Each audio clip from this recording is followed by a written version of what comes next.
So discovery of linkage, you know, so the point which can be asked or which can be a question in entrance exam के हुन सक्छ त discovery of linkage हुन सक्छ. So the person who is involved in its discovery भनेको Batson and Punnett र ब्याट्सन र पुनेटले गरेको एक्सपेरिमेन्ट है योभन्दा अगाडि मेन्डलले गर्नुभएको एक्सपेरिमेन्ट के थियो पिसम स्याटिभममा that is called garden pea है गार्डन पीमा गरेको एक्सपेरिमेन्ट हामीले भनौँ मेन्डलको एक्सपेरिमेन्ट भन्छौँ जसबाट आएको सर्टेन लहरू डिस्कसन गरिसकेको छ त्यस्तै स्वीट पी भनिराखेको छ भने it is the plant which is related to होइन which is related to Papilionaceae फ्यामिलीकै मेम्बर हो पिसम स्याटिभम ग्रुपकै मेम्बरहरू भनेर भन्न सकिन्छ र साइन्टिफिक नेम के छ त ल्याथिरस ओडोराटस है र यो प्लान्टमा फाइन्ड आउट भएको थियो अब यसको हिस्ट्री पछाडि यसको भनौँ पछाडिको हिस्ट्री के छ भनेर भन्दाखेरि मेन्डलले जसरी डाइहाइब्रिड क्रस गराउनु भएको थियो त्यस्तै टाइपको एक्सपेरिमेन्ट यहाँनिर डिजाइन गरिएको थियो भनेपछि two characters at a time होइन two characteristics at a time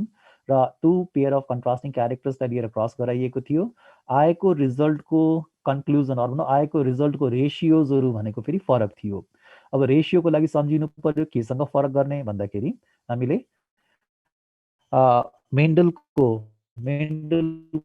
क्रससँग यदि हामीले डिफरेन्स देखाउन खोजिरहेका छौँ भने मेन्डलको क्रसको डायहाइब्रिड क्रसको F2 रेसियो कति थियो भन्ने कुरा सबैलाई थाहा नै छ र 9331 थियो होइन त्यसपछि त्यसैको टेस्ट क्रस रेसियो कति थियो भन्दाखेरि त्यो पनि प्र्याक्टिस गरिसकेका छौँ हामीले 1:1:1:1 मैले धेरै पटक भनेको छु र भन्ने कारण पनि के हो त भन्दाखेरि ठाउँ ठाउँमा त्यो चाहिने भएको हुनाले नै पटक पटक भनिदिइराखेको हुन्छ दिमागमा सेटअप भइराखोस् नबिर्सियोस् भनेर है र त्यो भनेको यदि मेन्डलले निकालेको रेसियोमा 9331 र 1:1:1:1 होइन जुन चाहिँ टेस्ट क्रस पछि आएको थियो सेम टाइपको एक्सपेरिमेन्ट डिजाइन गर्दाखेरि त एक्सपेक्टेसन के हुन्छ त सेम टाइपको रिजल्ट आओस् भन्ने एक्सपेक्टेसन हुन्छ तर रिजल्ट सेम आएन र सेम वान भेटिएन नभेटिसकेपछि उहाँले कन्क्लुड के गर्नुभयो त उहाँले प्रपोज गर्नुभयो कपलिङ हाइपोथेसिस एन्ड रिपल्सन हाइपोथेसिस कपलिङ र रिपल्सन हाइपोथेसिस उहाँले प्रपोज गर्नुभयो र यो प्रपोज गरेको हाइपोथेसिस भनेको कम्प्लिट इन्फर्मेसन थिएन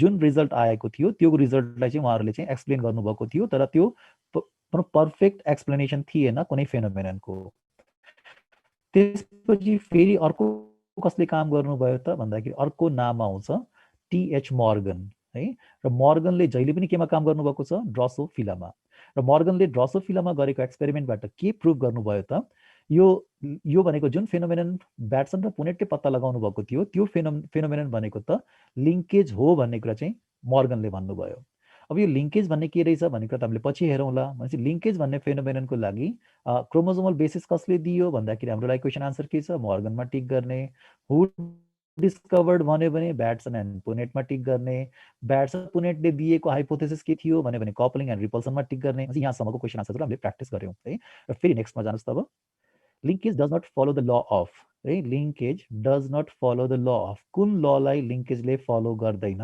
कुनै बेला पढ्दाखेरि हामीले यसलाई एक्सेप्सन भनेर पढेका थियौँ भने कुन लको यो एक्सेप्सन थियो यो तपाईँले पहिला पढिसक्नु भएको छ होइन र आन्सर मैले यहाँ राखेँ ल अफ इन्डिपेन्डेन्ट एसर्टमेन्ट यो भनेको के थियो मेन्डलको डाइहाइब्रिड क्रस त्यो भनेको के थियो त्यो भनेको 9:3:3:1 र अर्को पनि के थियो त त्यही प्रोसेसबाट टेस्ट क्रस गराउँदाखेरि 1:1:1:1 यो ललाई फलो गर्दैन यो फेनोमेननले है लिङ्केज भन्ने फेनोमेननले ल अफ इन्डिपेन्डेन्ट एसर्टमेन्टमा जुन रेसियोजहरू आउने गर्छ र जसको बेसिसमा त्यो एक्सप्लेन गरिएको छ त्यो रेसियोजहरू हामीले भेट्दैनौँ that's why it is exception of law of independent assortment अब यसमा अर्को एउटा पोइन्टमा जाउँ र त्यो पोइन्टको लागि सायद मलाई लाग्छ नेक्स्ट स्लाइड देखाउँछु मैले र मैले यहाँ धेरै लामो एक्सप्लेनेसन पनि दिएको थिएँ र दिएको एक्सप्लेनेसन भनेको तपाईँहरूलाई पर्फेक्टली क्वेसनमा पुग्नुहोस् भनेर चाहिँ दिइराखेको थियो तर क्लास चाहिँ एकदमै स्लो भयो भन्ने खालको कमेन्ट तपाईँहरूबाटै आइराखेको थियो होइन त्यो सबैको कमेन्ट थियो रिप्रेजेन्टेटिभ थियो अथवा कुनै 1-2जनाको थियो र मैले अहिले के बुझिराखेको छु भने अस्ति फ्राइडेको क्लास अलिकति फास्ट गर्दाखेरि फेरि फास्ट भयो भन्ने कुरा आयो भनेपछि मैले अब स्लो नै गर्ने भएँ किनभने 1-2जनालाई फास्ट चाहिएको छ भने पनि उहाँहरूले पेसेन्स लिएर बसेर सुन्नु पर्यो होइन र यदि उहाँहरूलाई फास्ट भइराखेको छ भने अफ गरेर बस्दा पनि फरक परेन मैले स्लो नै लग्छु है किन तपाईँहरूको क्वेसन चाहिँ सल्भ हुनुपर्छ भन्ने मेरो आफ्नो टार्गेट हो र यसमा यहाँ हामीले लिङ्केज देखिराखेका छौँ। लिङ्केजमा हामीले यो सबै जिन्सहरूको यहाँनिर हामीले प्रेजेन्स देखिराखेका छौँ। एउटा क्रोमोजोममा भएको जति पनि जिन्सहरू छन् यिनीहरू सबै एकअर्कासँग लिङ्क्ड छन् है। र लिङ्क्ड जिन्सहरू छ भने हामीले के भन्छौँ, यो जति पनि लिङ्क्ड जिन्सहरू छ यिनीहरूले एउटा ग्रुप बनाएको छ। यो ग्रुप भनेको क्रोमोजोम नम्बर 1मा भएको सबै जिन्सहरूको एउटा ग्रुप हो। क्रोमोजोम नम्बर 2मा त्यस्तै अर्को जिन्सहरूको एउटा ग्रुपिङ छ। क्रोमोजोम नम्बर 3मा त्यस्तै अर्को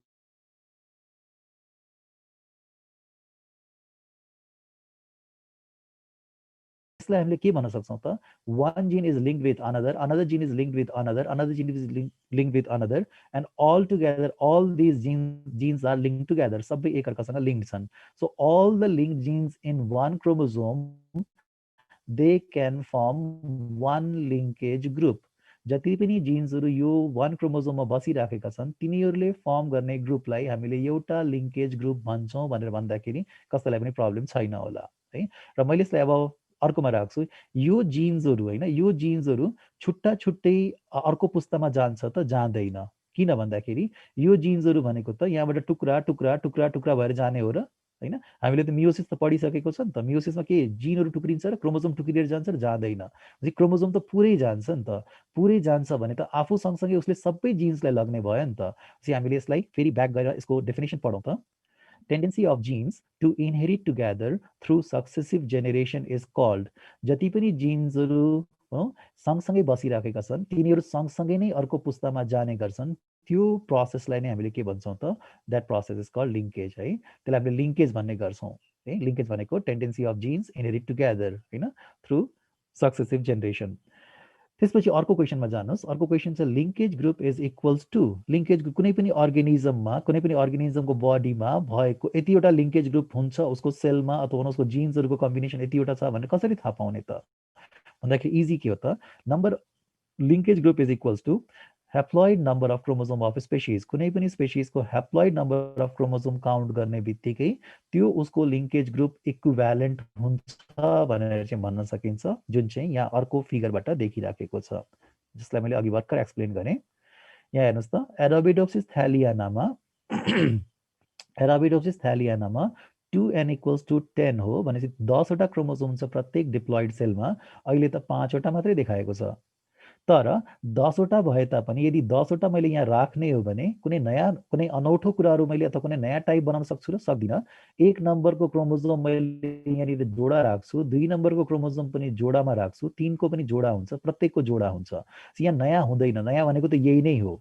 यो कम्बिनेसन भनेको टोटली नयाँ हो, 1 2सँग मिल्दैन, 2 3सँग मिल्दैन। तर यदि यसको जोडा यहाँ राखिदिएँ भने 1 1सँग मिल्छ, 2 2सँग मिल्छ, तर यो दुईटै 1 1 भनेको 2 2सँग मिल्दैनन्। भनेपछि मैले यो सिङ्गल किन नराख्ने त, सिङ्गल राख्दाखेरि के भयो त, जिनोम पनि हामीले सिङ्गललाई नै भनेको, single set of genes present in होइन in an individual genome or haploid number of chromosomes equivalent to genome भनेर पढेको पनि हो।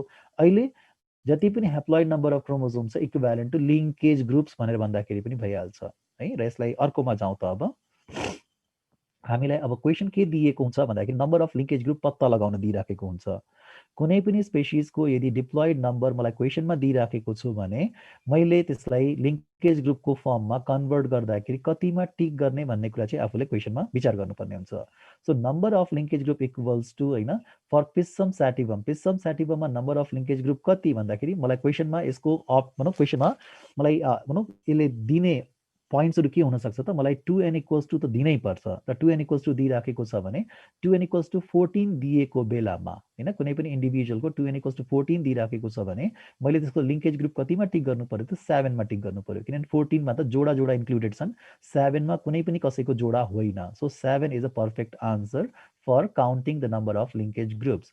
So unique genes are present only on these 7 chromosomes, and rest of the 7 chromosomes are they are just the copy of the same chromosomes. That's why so single counting is perfect for counting number of linkage groups. So Pisum sativum 7. अब imagine गर्नुस्, हुन सक्छ तपाईलाई number of linkage groups in case of Pisum sativum n equals to 7. So find out the number of linkage groups भनेर भनेको छ भने 7 दिइराखेको छ, 7मै टिक गर्ने, किनभने n भनेको 7 हो र हामीलाई चाहिएको पनि n नै हो। 2n दिइराखेको छ भने त्यसको हाफमा टिक गर्ने, 12 भनेको माथि मलाई अप्सन दिइराखेको छ भनौँ, माथि मलाई कन्डिसन दिइराखेको छ, 7मा मैले तल टिक गर्छु। अर्कोमा जानुहोस्। ह्युमनको केसमा अलिकति फरक वेबाट डिल गर्नुपर्ने हुन्छ. So if question is very simple and asked about the human बिङ्सको बारेमा सोधेको बेलामा we know the chromosome number होइन present in diploid cells of human being that is 2n = 46 हुने गर्छ. र 46 छ भने so what is the answer होइन वाट इज द आन्सर हाम्रो आन्सर के हुने गर्छ त our answer is 23 because it is a haploid number है हेप्लोइड नम्बर यो हो. So that's why number of linkage group in human beings equals to भनेको छ भने 23 मा टिक गर्नु पर्यो जबकि हामीले अप्सन त यो दिइराखेकै हुन्छ. अरू भनौँ माथिको क्वेसनको स्टेटमेन्टमा यो हुन्छ अप्सनमा हामी यहाँ जान सक्छौँ. त्यस्तै यदि होइन ह्युमन बिङ्स भनेर सोधेको छैन ह्युमन मेल भनेर सोधेको छ भने उसलाई मलाई फरक कुरा सोध्न खोजेको छ उसले मबाट फरक आन्सर चाहिराखेको छ भन्ने कुरा बुझिन्छ. नर्मली हामी 23 मा जाने तर यदि मेल भनेर स्पेसिफाई गरेको छ भने त उसले मबाट अलिकति केही फरक कुरा खोजिराखेको छ भनेर बुझिहालिन्छ. त्यो मेल्सको बारेमा सोधेको छ भने हामीले कतिमा टिक गर्छौँ आन्सर त 24 हुन्छ. So how this number comes भनेर भन्ने हो भने so in case of human beings there are all together 22 pairs of autosomes र लिङ्केज ग्रुप काउन्ट गर्दाखेरि हामीले कहिले पनि जोडालाई काउन्ट गर्दैनौँ. So from 22 pairs of autosomes we have to choose the number 22 individual 22 हामीले चुज गऱ्यौँ. त्यसपछि फेरि के छ त 1 पेयर अफ सेक्स क्रोमोजोम होइन because this body is of मेलको बारेमा सोधिराखेको छ. So male has X and Y chromosome and X chromosome and Y chromosome are not exactly homologous. So we have to count these chromosomes independently छुट्टा छुट्टै count गर्नुपर्ने हुन्छ. So what is the possible counting. So initially, autosomes were counted as 22 and one X chromosome as 23 and another Y chromosome as 24. So the answer is 24 for male. Male को बारे में सोधिदियो भने फेरि के choosing this number हैन किन choose गरेको त भन्दाखेरि so 22 is for autosomes हैन र one X chromosome because another X chromosome is homologous. So in case of counting or in case of find out in case of determining the linkage groups we always take the number 1 from a pair हैन pair बाट एउटा मात्रै number लिइराखेका हुन्छौं. That's why in this case the number is 23. So right answer is 23 for female. And if question is asked about the male the answer is 24. And if it is a normal question not referring male or female कुनै पनि refer गरिराखेको छैन भने that is a very generalized question and we can choose the option with 23 digit. अर्कोमा जानुहोस् ड्रोसोफिलाको लागि पनि अब के छ त पहिला हामीलाई 2n थाहा हुनु पर्यो. 2n भनेको 8 हो भने हामीले n मा टिक गर्नुपर्ने हुन्छ 4 मा टिक गर्नु पर्यो. 4 मा टिक गर्ने किन भन्दा 2n = 8 छ. र ड्रोसोफिलाको पनि फेरि यदि इलाबोरेट गरेर अझै डेप्थमा क्वेसन सोध्न खोजिराखेको छ भने पनि ड्रोसोफिलाको पनि मेल र फिमेल भनेको एक्स वाइ र एक्स एक्स नै हुने गर्छ. सो ड्रोसोफिला मेलको फ्रुट फ्लाइको मेलमा हामीले के देख्छौँ त 3 pairs of autosomes plus X Y chromosome देख्छौँ. ड्रोसोफिलाको फिमेलमा 3 pairs of autosomes plus X X देख्छौँ. अब यो सल्भ गर्नु पर्यो भने पनि ह्युमन मेल र फिमेलको जसरी सल्भ गरिएको छ त्यसरी नै गर्नु पर्यो. 3 पेयर्स अफ अटोजोम भनेको 3 नै भइहाल्यो. यदि एक्स वाइ छ भने चाहिँ मेल छ भने हामीले 3 + 2 5 गर्नु पर्यो र फिमेल छ भने 3 पेयर्स अफ अटोजोम प्लस 1 भनेको एक्स हो र त्यो भनेको 4 हुन जान्छ. सो यदि ड्रोसोफिलाको लागि सोधेको छ सिम्पली यहाँ जाने. त्योभन्दा अझै इलाबोरेट गरेको छ भने इलाबोरेट फर्ममा चाहिँ हामीले थिङ्क गर्न सक्छौँ because they are matching with matching with human beings in terms of their chromosome arrangement like autosomes and sex chromosomes. Number फरक होला तर प्याटर्न चाहिँ उस्तै छ. फेरि अर्को क्वेसन आउँछ प्रोक्यारियोट्सको बारेमा. अब प्रोक्यारियोट्स त तपाईँलाई सबैलाई थाहा छ हैन. प्रोक्यारियोट्समा हामीले के देख्छौँ त नम्बर त धेरै देख्दैनौँ. So single circular DNA is representing the main genetic material of prokaryotes. एउटा मात्रै सिंगल सर्कुलर डिएनए छ भने एउटा सर्कुलर डिएनएमा जति पनि जिनहरू बसिराखेका छन् सबै के भयो त वन लिङ्केज ग्रुप मात्रै भयो हैन. सबै छुट्टा छुट्टै क्रोमोजोममा किन काउन्ट गरेको किनभने छुट्टा छुट्टै क्रोमोजोममा छुट्टा छुट्टै डिएनए छ. सबै डिएनएमा हामीले फरक टाइपको जिन्सहरू देखिराखेका छौँ भने हामीले प्रोक्यारियोट्सको केसमा एउटा मात्रै डिएनए छ भने त त्यहाँ भएको जति पनि जिन्सहरू छ त्यो सबै जिन्सहरू एउटा डिएनएमा भएको हुनाले हाम्रो लिङ्केज ग्रुप कति हुन्छ त ओन्ली 1 है एउटा मात्रै हुन्छ. फेरि अर्कोमा जाउँ र यसमा केही छ भने हामीले यहाँ हेरौँ as the cell contains single circular DNA हैन. यहाँसम्म थियो नम्बर अफ लिङ्केज ग्रुपसँग रिलेटेड क्वेसन आन्सर्सहरूको प्र्याक्टिस. र यो जति पनि हामीले क्वेसन्सहरु प्र्याक्टिस गरिराखेका छौँ, these all are the past questions हैन, पुरानो पुरानो कुनै न कुनै बेला यो सोधिराखेका क्वेसन्सहरु नै हुन् हैन, र यो हाम्रो सिलेबसबाटै सोध्ने हो, जहिले पनि सिलेबसभन्दा बाहिर सोध्ने चान्सेस निकै कम हुने गर्छ है। र प्रिपेयर भनेको यो सबैमा कन्फिडेन्ट चाहिँ हुनैपर्छ, किनभने वेटेज पनि हाई छ। फेरि पहिला त पुरै एज अ होल टेक्स्टबाट निकै थोरै नम्बर अफ क्वेसन्सहरु मात्रै सोधिराखेको हुन्थ्यो भने अहिले त नम्बर अफ क्वेसन्स सोध्ने चान्सेस धेरै छ भनेपछि क्वेसन्सहरुको रिपिट हुने चान्सेसहरु पनि अझै बढी भएर आउँछ। जस्तो पहिला कुनै वर्ष यो आइराखेको छ, अर्को वर्ष आउँछ भने अहिले भनेको धेरै क्वेसन्सहरु एकैचोटि सोध्ने भएको हुनाले अहिले आउने क्वेसन्सहरु टोटली फरक फर्मेटमा छन्, किनभने फर्स्ट टाइम हामीले यो एक्जाम दिन्छौँ। त्यसपछि नेक्स्ट टाइम भनेको हामीले फेरि फरक देख्न सक्छौँ होला। फेरि नेक्स्ट टपिकमा जाउँ। नेक्स्ट टपिक छ क्रसिङ ओभर, र क्रसिङ ओभर भनेको पनि हामीले मियोसिसमा म्याक्सिमम कभर गर्छौँ, र मैले यहाँनिर जेनेटिक्ससँग रिलेटेड कुराहरूलाई मात्रै फोकस गरेर क्वेसन्सहरु यहाँ डिल गर्ने हो, जस्तो हामीले वर्कबुकमा बनाएका छौँ त्यसैलाई यहाँ डिल गर्न गइराखेको छ। So crossing over discovered it हैन, कसले डिस्कभर गरेको हो भन्दाखेरि फेरि टीएच मर्गनकै नाम आयो, लिङ्केज पनि टीएच मर्गनकै कुरा आइराखेको थियो हैन। र मर्गनले काम केमा गर्नुभएको, ड्रोसोफिलामा काम गर्नुभएको थियो हैन, यो पनि कमन छ, धेरैचोटि मैले रिपिट गरेँ यो सेन्टेन्सलाई। र मर्गनले डिस्कभर गरेको ड्रोसोफिलामा क्रसिङ ओभर भन्ने फेनोमेनन। फेरि क्वेसन बन्छ, एउटा स्ट्यान्डर्ड क्वेसन हो यो स्टेटमेन्ट जुन दिइराखेको छ, half statement, it breaks the phenomenon of, crossing ओभरले कुन फेनोमेननलाई ब्रेक गर्ने क्यापासिटी राख्छ है। र त्यसको लागि मैले यहाँनिर एकचोटि ब्याक लग्छु, र ब्याक लग्दाखेरि हामीले यो फेरि फिगरलाई हेरौँ त। अहिलेको लागि क्रसिङ ओभर हुनको लागि single set of chromosome enough छ त। क्रसिङ ओभर भनेको मियोसिसको एउटा पार्ट हो, र मियोसिसको एउटा पार्टमा डिप्लोइड सेल्सहरुमा चाहिँ मियोसिस भइराखेको छ भने, सो शोइङ द नम्बर हैन, showing the individual chromosomes from different हैन of different type is not enough हैन, enough for proving the phenomenon of meiosis. So हामीलाई के चाहिन्छ त, वी मस्ट निड अनदर, यसको जोडा पनि त चाहियो नि है, यसको जोडा पनि चाहियो। जोडा हो भने यसको जोडालाई हामीले होमोलोगस क्रोमोजोम भन्छौँ। होमोलोगस क्रोमोजोमको नन सिस्टर क्रोम्याटिड्सहरुको बीचमा एक्सचेन्ज हुने गर्छ भनेपछि यदि यो सेक्सन भनेको र यसको एउटा अर्को पार्ट पनि हेर्न सक्छौँ, यो सेक्सनको अर्को सेक्सनसँग एक्सचेन्ज भइराखेको छ भने यहाँदेखि यहाँसम्मको सेक्सनको एक्सचेन्ज भएको हो भने 1 2 3 4 5 6 जिन्सहरु चाहिँ यहाँबाट अर्को क्रोमोजोममा जान्छन्, अर्को क्रोमोजोममा भएको 6 जिन्सहरु त्यहाँबाट एक्सचेन्ज भएर यहाँ आउँछन्। त्यसलाई हामीले के भन्छौँ, त्यसलाई हामीले भन्छौँ क्रसिङ ओभर है। त्यो क्रोमोजोमको टुक्रा चाहिँ एक्सचेन्ज भइराखेको छ भने त्यो टुक्रा सँगसँगै त यो जिनहरु पनि एक्सचेन्ज भयो नि त। यो सबै जिन्सहरु के भयो त, 6 वटा यहाँनिर भएको जिन्सहरु चाहिँ अर्को क्रोमोजोममा गएर बस्यो, अर्को क्रोमोजोमको 6 वटा भनौँ उसको होमोलोगस क्रोमोजोमको 6 वटा जिन्सहरु यहाँ आएर बस्यो। र यदि यिनीहरुको बीचमा भेरिएबल्सहरु छ भने त भेरिएबल्स त एक्सचेन्ज भइसकेका छन्। यो चाहिँ क्यापिटल एस हुन सक्छ, यो भनेको स्मल एस हुन सक्छ।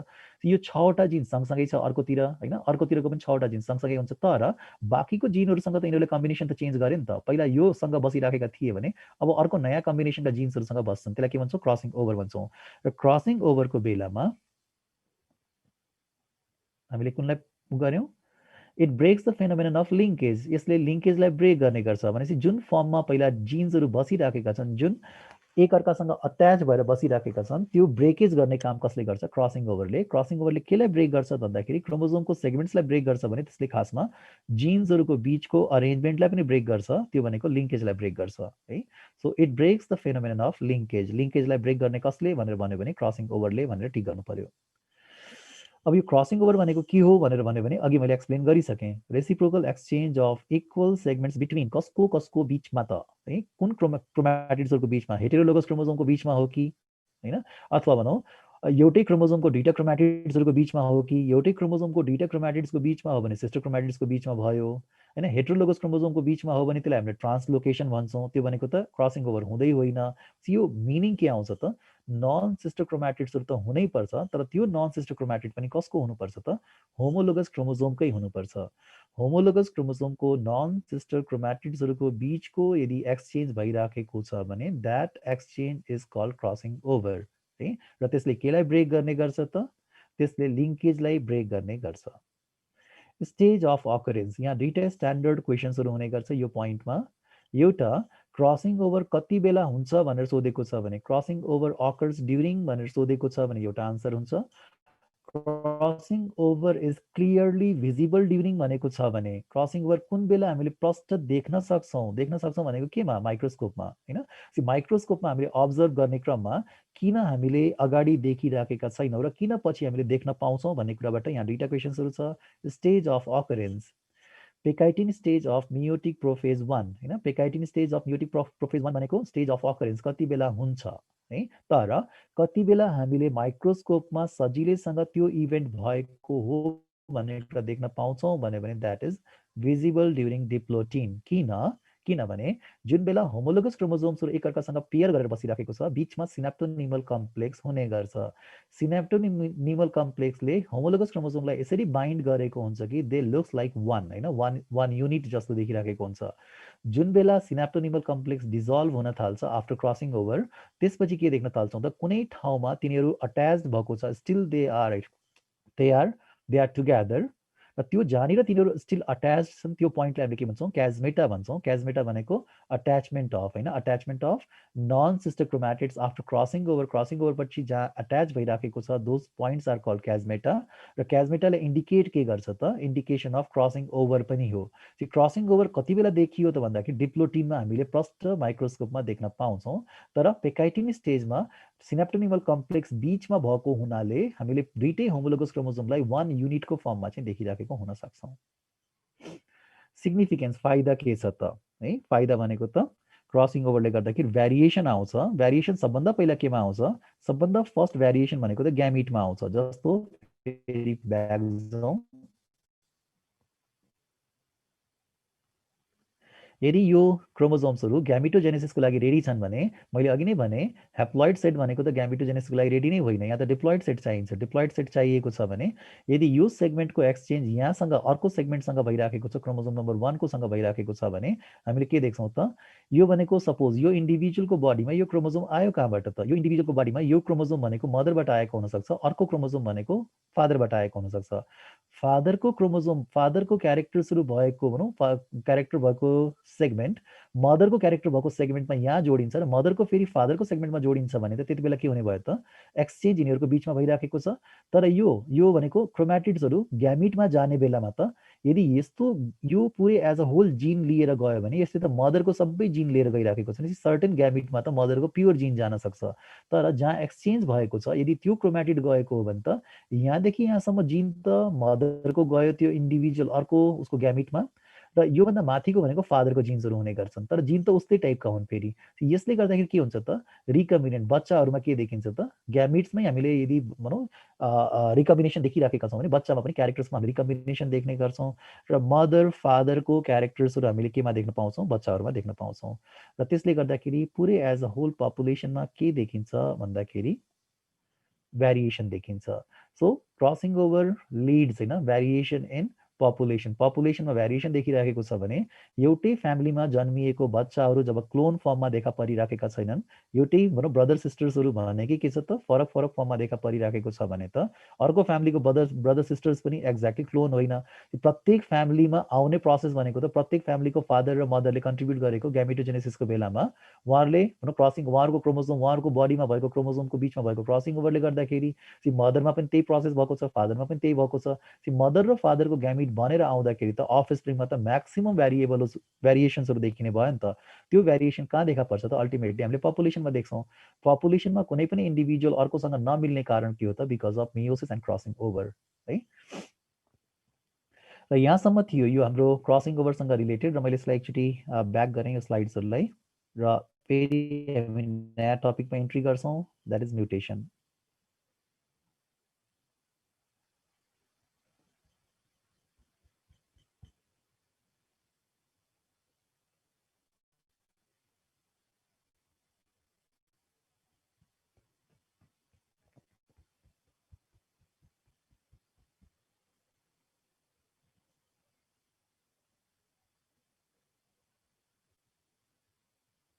यो त बुझाउनको लागि मात्रै राखेको हो, योभन्दा पहिलाकोमा पनि यो स्लाइडहरू मैले युज गरेको छु, यसलाई कपी नगरे पनि फरक पर्दैन।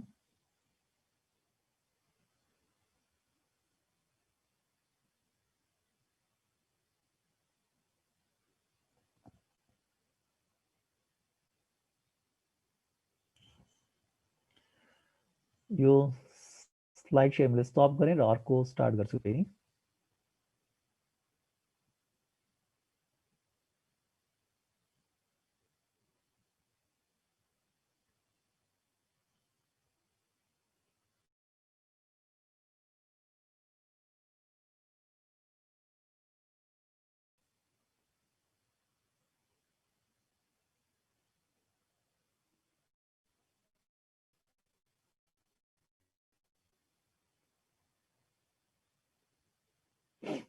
र अर्को हेडिङ स्टार्ट गरौँ र अर्को टपिक हो म्युटेसन र म्युटेसनको सबभन्दा माथि नै म्युटेसन इक्वल्स टु डिसकन्टिन्युअस भेरिएसन भनिराखेको छ है भेरिएसनको लागि अब कुनै पनि पपुलेसनमा जस्तो टाइपको जिनहरू पहिला छन् त्यो टाइपको जिनहरूमा फरक आउनको लागि मेन चाहिँ रेस्पोन्सिबल के छ त म्युटेसन भइदियो भने फरक टाइपको जिनहरू आउन सक्छन् र एकचोटि यदि म्युटेटेड भएको छ भने त्यो जिन त्यो पपुलेसनमा फिक्स हुने गर्छ र उसले जस्तो टाइपको इफेक्ट अथवा फिनोटाइप दिइराखेको छ त्यसको अर्को जेनेरेसनमा ट्रान्समिसन हुँदाखेरि सेम टाइपको फिनोटाइपहरू नै एक्सप्रेस गर्दै जान्छ म्युटेसन एकचोटि हुँदाखेरि ऊ आफ्नो प्यारेन्ट्सहरूबाट चाहिँ फरक देखिन्छ अर्को पपुलेसन प्यारेन्ट्सबाट फरक देखिएला तर प्यारेन्ट्सबाट फरक देखिएको छ भने नेक्स्ट टाइमको लागि यदि ऊ आफै प्यारेन्ट हो भने उसले आफू जस्तै खालको इन्फर्मेसन चाहिँ अर्को पुस्तामा सार्छ भनेपछि त्यो के भयो त म्युटेसन फिक्स भयो है भनेपछि डिएनएमा म्युटेसन फिक्स भयो र फिक्स टाइपको फिनोटाइप पनि अब के देखिन्छ त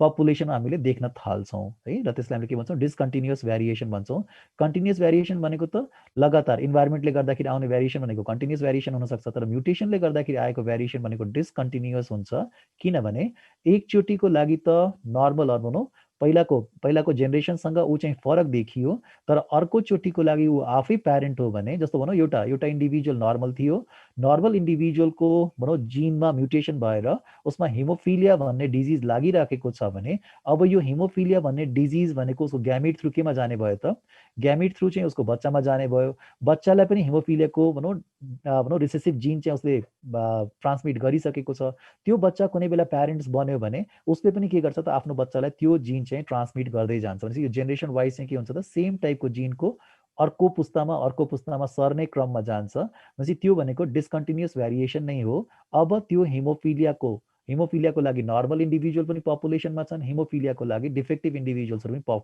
पपुलेसनमा छन् नर्मल भनेको पनि के भयो त फिक्स टाइपको भयो र एबनर्मल भनेको पनि फिक्स टाइपको भयो नर्मलले नर्मल सार्दै जान्छन् एबनर्मलले एबनर्मल सार्दै जान्छन् भनेपछि म्युटेसनलाई हामीले डिसकन्टिन्युअस भेरिएसन भनेको हो यसको डिस्कभरी कसले गर्यो भन्दाखेरि ह्युगो डेभिरिज डिस्कभर्ड इट है ह्युगो डेभिरिजले डिस्कभर गर्नुभएको हो र ह्युगो डेभिरिज भनेको त्यो नै साइन्टिस्ट हो जसले मेन्डेलिजमलाई रिडिस्कभर गर्नमा रोल प्ले गर्नुभएको थियो होइन so out of 3 scientist Hugo de Vries was one who rediscovered Mendelism र उहाँको आफ्नो कन्ट्रिब्युसन के थियो त आफ्नो कन्ट्रिब्युसन भनेको ही डिस्कभर्ड म्युटेसन र म्युटेसन केमा पत्ता लगाउनु भएको थियो भन्दाखेरि म्युटेसन उहाँले पत्ता लगाउनु भएको थियो ओइनोथेरा ल्यामार्कियाना भन्ने प्लान्टमा यहाँ देख्न सक्नुहुन्छ होला होइन कति इन्ट्रेस्टिङ राम्रो भनौँ फ्लावर्सहरू भएको ठुलो फ्लावर्स भएको प्लान्ट छ होइन यो प्लान्टमा उहाँको वर्किङ प्लान्ट भनेको यो थियो यो प्लान्टमा स्टडी गर्दै जाँदाखेरि उहाँले म्युटेसन भन्ने फेनोमेनन चाहिँ पत्ता लगाउनु भयो भनेपछि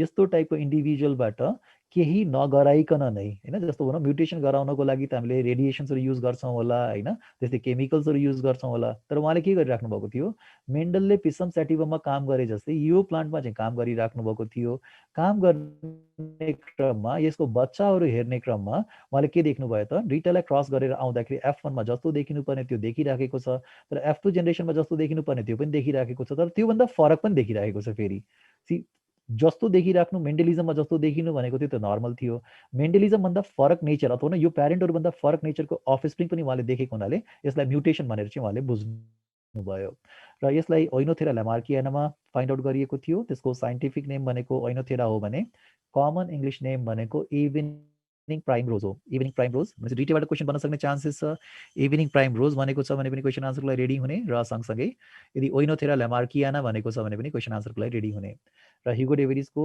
इम्पोर्टेन्ट कन्ट्रिब्युसन छ म्युटेसनमा सो ह्युगो डेभिरिज अल्सो प्रपोज्ड होइन यो भनेको भनौँ इन्फर्मेसन यो जेनरल नलेज टाइपकै हो उहाँले अर्को प्रपोज गर्नुभएको के थियो त ठुलो फेनोमेनन प्रपोज गर्नुभएको छ र त्यो फेनोमेनन के थियो म्युटेसनल थ्योरी अफ इभोल्युसन जसमा के भनिन्छ त how number of species are getting increased and increased होइन नेचरमा चाहिँ नम्बर अफ स्पेसिज भनेको त सुरुमा ओरिजिन हुँदाखेरि जतिवटा थिए तिनकै कन्टिन्युटी हुने हो भने त त्यो नम्बर त फिक्स हुनुपर्ने नि त यो नयाँ नयाँ कसै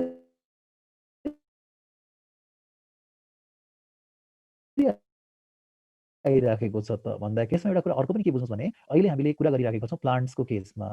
so in case of plants number of species are getting high and high, or their number are getting increased because of mutation. So mutation is not always lethal in case of plants. Plants को केसमा चाहिँ सधैँभरि lethal छैन, but in case of animal kingdom or members of animal kingdom it is lethal हैन. धेरै जसो के हुने गर्छ त म्युटेसन भइसकेपछि जन्मिएको बच्चा अथवा आएको इन्डिभिजुअल्सहरू सर्भाइभ गर्ने कन्डिसनमा नहुन पनि सक्छन् र यदि त्यो कन्डिसन हो भने त्यो भनेको नयाँ फिक्स भएर अर्कोमा चाहिँ जाँदाखेरि सर्भाइभलको रेट अथवा सर्भाइभलको चान्सेसहरू कम हुँदै जान्छ, जबकि प्लान्ट्सहरूमा धेरै हुँदै जान्छ. भनेपछि नयाँ स्पेसिसहरूको ओरिजिन चाहिँ प्लान्ट्सहरूमा एकदम इजी छ भने एनिमल्सहरूमा चाहिँ गाह्रो छ. र अर्को पनि उहाँले के भन्नुभएको थियो त म्युटेसन भन्ने टर्म पनि उहाँले नै दिनुभयो, म्युटेसनल थ्योरी अफ इभोल्युसन पनि उहाँले नै पत्ता लगाउनु भयो त उहाँले नै दिनुभयो र उहाँले काम गर्नुभएको थियो ओइनोथेरिया लामार्कियानामा र काम के को लागि थियो त म्युटेसनको लागि थियो. So all these informations are related to question answers. Later on कसले फेरि डिस्कभर गर्यो त फेरि नाम कसको आयो त मर्गनको. हामीले थर्ड टाइम यो नाम फेरि रिपिट गरिरहेका छौँ. क्रसिङ ओभरमा उहाँकै नाम छ, क्रोमोजोमल बेसिस अफ लिङ्केज भनेको उहाँकै नाम छ, म्युटेसनमा पनि उहाँकै नाम छ. र उहाँले केमा डिस्कभर गर्नुभयो त उहाँले डिस्कभर गर्नुभएको ड्रोसोफिलामै थियो. र ड्रोसोफिलामा डिस्कभर गर्नु भन्नुको मिनिङ के हो त उहाँहरूले म्युटेसनमा स्टडी गरेको हो तर all those studies are natural studies होइन. So they never manipulate the genetic material of these organisms.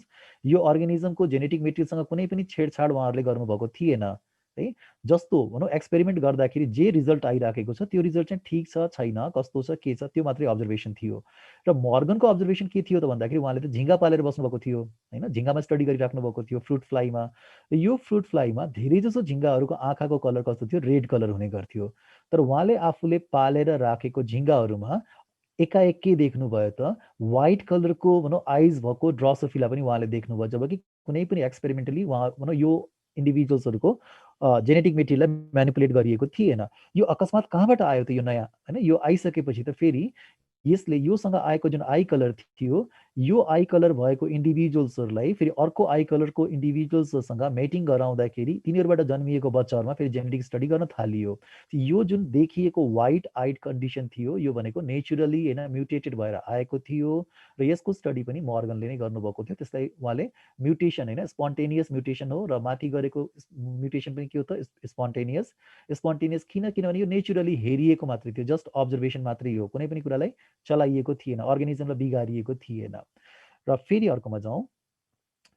एच.जे. Müller first produced होइन उहाँले के गर्नुभयो त आर्टिफिसियल म्युटेसन. अब कुरा के आउँछ त उहाँहरूले गरेको म्युटेसन भनेको नेचुरल अर स्पोन्टेनियस थियो भने यो मान्छेले भनौँ मुलरले गरेको एक्सपेरिमेन्ट के थियो आर्टिफिसियल थियो. उहाँले म्युटेसन क्रिएट गराउनु भयो. म्युटेसन यदि जेनेटिक मेटेरियलले गर्दाखेरि हुन्छ भने जेनेटिक मेटेरियललाई उहाँले बिगार्न खोज्नुभयो अर्गानिजमको र कसको बिगार्नु भयो ड्रोसोफिलाकै बिगार्नु भयो. र केले गर्दाखेरि बिग्रियो त केले गर्दाखेरि बिगार्नु हो होइन के युज गरेर बिगार्नु भन्दा एक्सरेजहरू युज गरेर बिगार्नु भयो. ड्रोसोफिलाको होइन यो फ्रुट फ्लाइजहरूलाई एक्सरेजले एक्सपोज गरिसकेपछि तिनीहरूको बच्चाहरू कस्तो आइराखेको छ त्यसबाट आएको फरक टाइपको बच्चाहरूलाई म्युटेटेड भनेर चाहिँ उहाँहरूले फेरि के गर्न थाल्नुभयो त पाल्न थाल्नुभयो. एउटा टाइपको म्युटेटेडलाई पालेको छ अर्को टाइपको म्युटेटेडलाई पालेको छ भने चाहिँ उहाँहरूसँग यो जेनेटिक स्टक भनेको प्रशस्तै हुने गर्छ. एउटा टाइपको म्युटेटेडलाई अर्को टाइपको म्युटेटेडसँग क्रस गराएको छ अर्कोलाई अर्कोसँग गराएको छ गरेर जेनेटिक्सको थुप्रै फेनोमेनलहरू चाहिँ पत्ता लाग्यो र यो सबै एक्सपेरिमेन्ट केमा भएको थियो त ड्रोसोफिलामै भएको थियो. इनिसियली मुलरको रोल छ आर्टिफिसियल म्युटेसन ड्रोसोफिलामा गर्नको लागि. अब यो म्युटेसन भनेको खासमा के रहेछ त म्युटेसन भनेको सडन हेरिटेबल चेन्ज इन केमा चेन्ज भयो भने हामीले म्युटेसन भन्छौँ त है. जस्तो भनौँ इन्डिभिजुअल्सहरूको प्यारेन्ट्समा भएको क्यारेक्टर्सहरू यदि अफस्प्रिङमा देखिराखेको छ भने हामीले त्यसलाई रिकम्बिनेसन पछि आएको भनेर भन्छौँ, यसलाई म्युटेसन भनिँदैन है. जबकि प्यारेन्ट्समा त्यो क्यारेक्टर्सहरू नै छैन तर बच्चाले त्यो क्यारेक्टर रिसिभ गरिराखेको छ भने प्यारेन्ट्सहरूबाट ग्यामिटोजेनेसिस हुने बेलामा कुनै न कुनै समस्या भएको हुनुपर्छ. त्यो ग्यामिटहरू कुनै न कुनै डिफेक्टिभ ग्यामिट नभइकन बच्चामा त्यो क्यारेक्टर्सहरू आउँदैन र त्यो क्यारेक्टर्सहरू आइराखेको छ भने त्यसलाई हामीले के भन्छौँ त प्यारेन्ट्समा त्यो क्यारेक्टर्सहरू सबै नर्मल तर बच्चामा त्यो एबनर्मल देखा परिराखेको छ भने it is because of the change of genetic मेटेरियलमा केही छेडछाड भएको हुनुपर्छ अथवा केही बिग्रिएको हुनुपर्छ, जसले गर्दाखेरि बच्चाको बडीमा हामीले फरक टाइपको जेनेटिक इन्फर्मेसन भेटिराखेका छौँ र त्यो एक्सप्रेसन भनेको के को फर्ममा हुन्छ त? त्यो एक्सप्रेसन भनेको फिनोटाइपको फर्ममा हुन्छ। तर त्यो फिनोटाइप आउनको लागि मेन कज के हुन्छ त? उसको भित्रको डिएनए कहीँ न कहीँ केही न केही चलेको हुनैपर्छ। Sudden heritable change in genetic मेटेरियलमा कुनै चेन्जेसहरू भएको छ र त्यसको इम्प्याक्ट भनेको अर्को पुस्तामा फिनोटाइपमा देखा परिराखेको छ, अथवा कुनै पनि इन्डिभिजुअलमा भएको जेनेटिक मेटेरियलको चेन्जले गर्दाखेरि उसको फिनोटाइपमा चेन्ज आइराखेको छ र त्यो प्यारेन्ट्सहरूभन्दा टोटली फरक छ भने हामीले भन्छौँ त्यो त म्युटेसन भयो भनेर। प्यारेन्ट्सहरू म्युटेटेड थिएनन् तर अफस्प्रिङ चाहिँ म्युटेटेड छ। म्युटेसन हुनको लागि के चाहिन्छ त? म्युटेसन हुनको लागि म्युटाजेन्स भन्ने वर्ड एउटा आउँछ। म्युटाजेन्स भनेको के हो त? The substances which can create mutation, जसले म्युटेसन गराउन सक्छ त्यसलाई हामीले के भन्छौँ? Those are called mutagens. म्युटाजेन्समा केले गर्दाखेरि हुनसक्छ भन्दाखेरि फिजिकल पनि हुनसक्छ र सँगसँगै केमिकल पनि हुनसक्छ। फिजिकलमा सबभन्दा इम्पोर्टेन्ट रोल के को छ भन्दाखेरि रेडिएसन्सको छ। So what kind of radiations are involve to create mutation भनेर भन्यो भने both type of radiations like non-ionizing as well as ionizing, both type of radiations can create mutation or they can alter the genetic material. Genetic मेटेरियललाई सजिलैसँग change गरिदिन सक्छन् उनीहरूले र त्यो चेन्जले गर्दाखेरि हामीले अर्गानिजमलाई म्युटेटेड फर्ममा देखिराखेका हुन्छौँ। आयोनाइजिङ रेडिएसन्सहरूमा एक्स रेज छ, त्यस्तै फेरि गामा रेजहरू छ होइन, त्यस्तै बिटा रेजहरू पनि हुनसक्छ। र यो जति पनि रेडिएसन्सहरू छ, अरू भनौँ यो रेडिएसन्सहरूमा हामीले के बुझ्नु पर्यो त? If the penetration power of any rays होइन इज भेरी हाई होइन, एकदमै हाई छ, कुनै पनि सर्फेसलाई पेनिट्रेट गरेर जाने क्यापासिटी छ भने डिएनएलाई पनि पेनिट्रेट गरेर जाने क्यापासिटी हुने गर्छ। डिएनएलाई पेनिट्रेट गरेर गइराखेको छ भने डिफ्रेन्ट टाइपको इम्प्याक्टहरू दिन सक्छ। डिएनएलाई ब्रेक पनि गरिदिन सक्छ। डिएनएको न्युक्लियोटाइड्सहरूमा भएको डिएनएको न्युक्लियोटाइड्सहरूमा भएको बेसेसहरूलाई पनि अल्टर गरिदिन सक्छ होइन। त्यसले गर्दाखेरि आयोनाइजिङ रेडिएसन्सहरू पनि हार्मफुल भयो। त्यस्तै non ionizing radiations like UV rays होइन, दे आर अल्सो हार्मफुल। अरू रेडिएसन्सहरूको बारेमा त्यति धेरै होइन वरी गर्नु पर्दैन। जस्तो भनौँ हामीले वरी गर्नुपर्ने भनेको युभी रेजहरू छ अथवा भनौँ हाई पेनिट्रेसन पावर भएको रेडिएसन्सहरू छ भने वरी गर्नुपर्ने हुन्छ, त्यसको एक्सपोजरमा आफू जानु हुँदैन। त्यही भएर के भन्ने गरिन्छ, एक्स रेजको एक्सपोजरमा चाहिँ हामी हाम्रो बडीलाई धेरै लग्नु हुँदैन होइन। भनौँ त्यहाँ सेल्सहरूमा यदि कुनै पनि प्रब्लम्सहरू क्रिएट गरियो भने क्यान्सर हुने चान्सेसहरू हुनसक्छ। सेलको इरेगुलर डिभिजन भइदियो भने क्यान्सरको चान्स हुने गर्छ, ट्युमरहरू फर्मेसन हुनसक्छ। ग्यामिटोजेनेसिसको बेलामा यदि त्यो एक्सरेजहरू परिराखेको छ भने त अथवा ग्यामिट फर्म हुने बेलामा भइराखेको छ भने त ग्यामिट नै के हुन्छ त? प्रब्लमेटिक हुने गर्छ, अन्त ग्यामिट नै डिफेक्टिभ हुने गर्छन्। त्यो ग्यामिटबाट फ्युज भएर यदि जाइगोट बनिराखेको छ भने जाइगोट डिफेक्टिभ हुन्छ र अल्टिमेटली उसको बच्चा डिफेक्टिभ हुन्छ। यो जति पनि रेडिएसन्सहरू छन्, अब यसमा एउटा सानो कुरा थाहा पाइराख्नुहोस् त, यो रेडिएसन्सहरूको मेन सोर्स के हो त होइन। So these mutagens can be used as a natural होइन, or these are available in नेचरमा पनि एभाइलेबल छ, as well as we can synthesize these artificially पनि हामीले सिन्थेसाइज गर्न सक्छौँ। र सिन्थेसाइज गर्नको लागि अरू भनौँ नेचुरली कहाँ एभाइलेबल छ त? सोलर रेडिएसन भनेको मेन हो जहाँनिर हामीले यो टाइपको रेडिएसन्सहरू छ भनेर भेट्न सकिन्छ। सोलर रेडिएसन सँगसँगै यदि हामीले आयोनाइजिङ रेडिएसन्स हामीले जस्तो एक्स रेज, गामा रेज, बिटा रेजको कुरा गर्ने हो भने त्यो कहाँ हुने गर्छ त? रेडियो एक्टिभ मेटेरियल्सहरूमा हुने गर्छ।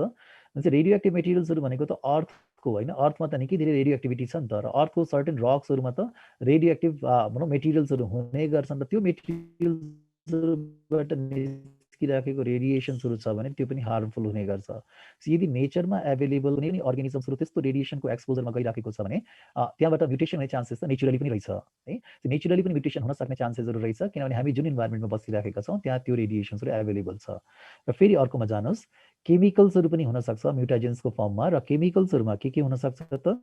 जस्तो मस्टर्ड ग्यासलाई आइडेन्टिफाई गरिएको छ होइन, जसलाई हामीले सल्फर मस्टर्ड भन्छौँ।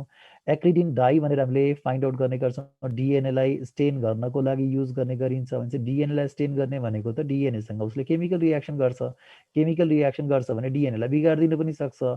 कोल्चिसिनलाई हामीले युज गर्ने गर्छौँ होइन, र कोल्चिसिनलाई के भन्छौँ? माइटोटिक पोइजन भन्छौँ। कुनै पनि पोलिप्लोइड्सहरू बनाउनको लागि यही केमिकलको युज गर्ने गरिन्छ।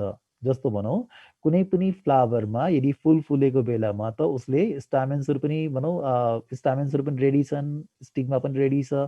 अरू भनौँ पोलन ग्रेनहरू बन्ने ठाउँमा यदि हामीले यो केमिकलको केमिकललाई स्प्रे गरिदिइराखेका छौँ भने यसले के गर्छ त पोलन ग्रेन्सहरूमा त इन जनरल ह्याप्लोइड होइन ह्याप्लोइड नम्बर अफ क्रोमोजोम हुनु पर्यो नि त तर डिभिजन हुने बेलामा यसले के गरिदिँदैन त यसले ह्याप्लोइड हुनै दिँदैन र स्पिन्डल फाइबर्सलाई रोकिदिने गर्छ रोकिदिइराखेको छ भने त्यहाँनिर भएको क्रोमोजोम्सहरू डबल नै भइराखेका हुन्छन् र डबल टाइपको क्रोमोजोम्सहरू यदि डबल सेट अफ क्रोमोजोम ग्यामिटमा छ भने त र अर्को डबल सेट अफ क्रोमोजोम अर्को ग्यामिटमा छ भने त टेट्राप्लोइड त त्यत्तिकै क्रिएट भइहाल्यो है भनेपछि कोल्चिसिन जस्तो केमिकललाई युज गरेर पोलिप्लोइड्सहरू बनाउने गरिन्छ त्यस्तै नाइट्रस एसिडहरू छ मिथाइल मिथेन सल्फोनेट छ इथाइल मिथेन सल्फोनेट छ र यो डिफ्रेन्ट केमिकल्सहरू जसलाई हामीले के भन्छौँ दिस अल आर केमिकल म्युटाजेन्स जसमा इथाइल मिथेन सल्फोनेटलाई युज गर्ने गरिन्छ धेरै जसो क्रप प्लान्टहरूमा डिजिज रेजिस्टेन्ट प्लान्टहरू डेभलप गर्नुपर्नेछ अथवा भनौँ हाई प्रोडक्टिभिटीको बिरुवाहरू निकाल्नु पर्नेछ भने यो बिरुवाहरूको